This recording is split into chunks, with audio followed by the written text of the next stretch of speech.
So you mentioned the crosswords, which form a very big part of this book.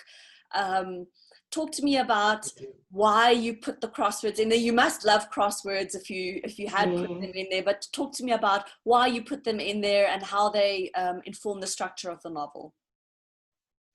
Yes, indeed. I've been doing crosswords all my life, and my mother taught me how to do crosswords from the Herald newspaper, the very newspaper which my main character happens to be getting every day, the leftover one from that wasn't sold the day before.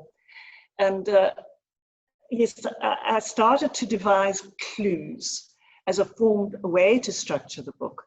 And I thought I hit upon this jumbo crossword for obvious reasons.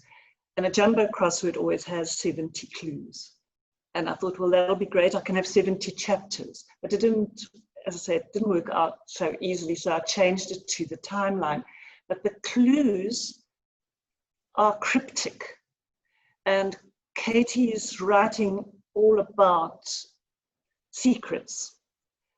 Cryptic puzzles have secret hidden meanings, and Katy has been hidden away.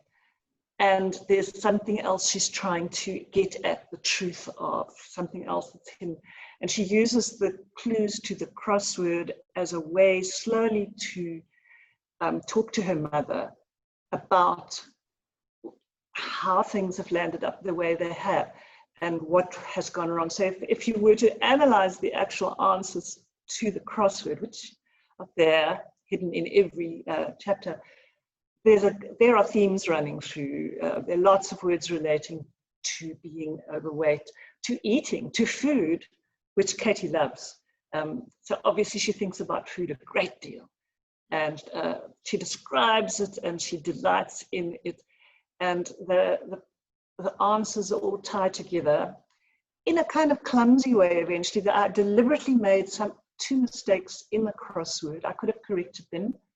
And then I thought, actually, no, that's the beauty of it. You know, Katy made a mistake. She's writing a diary and she's getting it wrong sometimes, and she's happy with her crossword eventually, and it all comes together in a beautiful finale when the last clues are given to her mother. And she hopes that her mother will do the crossword and solve the mystery, various mysteries that are going on. So Katy's mother, obviously we have to see her through Katy's eyes and through the diaries, but she's a complex character. She seems to be an enabler, because she keeps buying all this food for Katy, all this bad food that Katy wants. But at the same time, Katy does also show a little bit of compassion for her. Yes, Katy's mixed up about her feelings for her mother. It's a complex relationship, as mother-daughter relationships can be. And the mother,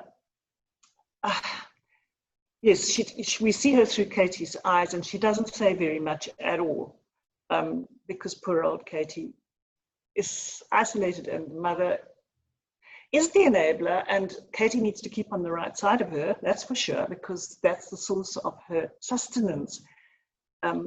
And she has some very fond memories of her young days as she grew up, and lovely conversations she had with her mother. But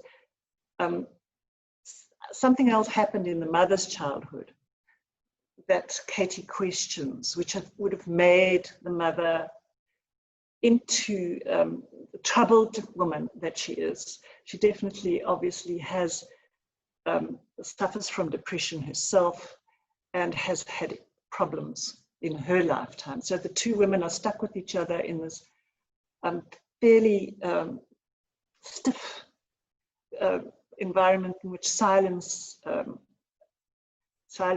rules, and there's very little that the mother does other than bring in the food and clean Katy, because Katy can't clean herself. Yeah, it's difficult, I suppose, to maintain this sense of Katy feeling almost, despite her circumstances, she has a sense of positivity as well. She has hope. Yes, she does. She has a spirit in there, an indomitable courage. And she has this hope that all this writing is not for nothing. She's just passing a short time while she waits for the insulin that her mother has promised to get her, which is the secret to the future that she's going to lead.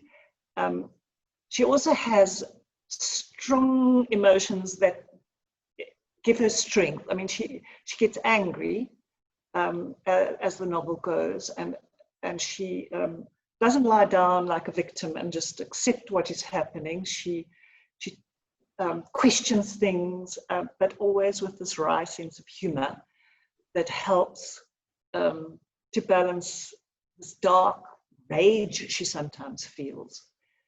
And as she writes, so she gets increasingly confident in what she's saying. So initially, and I've used a cross-out technique in the novel, a strike-out, where she writes something and then she says, oh, I shouldn't have written it that way, and she crosses it out, but of course the reader can see it. And but the mother's not supposed to see those. And as she grows in confidence and her emotions royal, and you're never too sure if Katy knows the truth or not, because she's a bit muddled herself. But so she stops deleting the angry words and she says cross words to her mother. Of course, that links up nicely with the crossword theme. Vivian, I also want to find out from you, are you busy with anything new? What can we expect from you? I'm very busy, yes, with a few things. And my next novel, which is going to be out in the next year or two, it's finished, I've written it. It's a bit of a dark thriller. I think I find myself drawn a little bit in that direction. I never realized that that's what I would enjoy writing, but its working title is Schadenfreude. I don't know if you're familiar with the term Schadenfreude. Oh yes, when you delight in other people's pain. Yes. So my central character is a woman again, but a much older person, and I've set it in a fictional town. Different from where the setting of Not to Mention, which is very, very rooted in a local place that people would recognize and know quite well. I've chosen to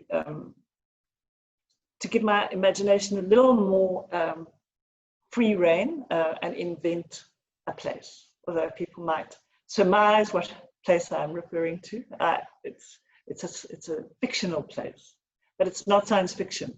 It's a dark thriller. I'm enjoying that title. Love that title. I hope I can keep the title as I go forward.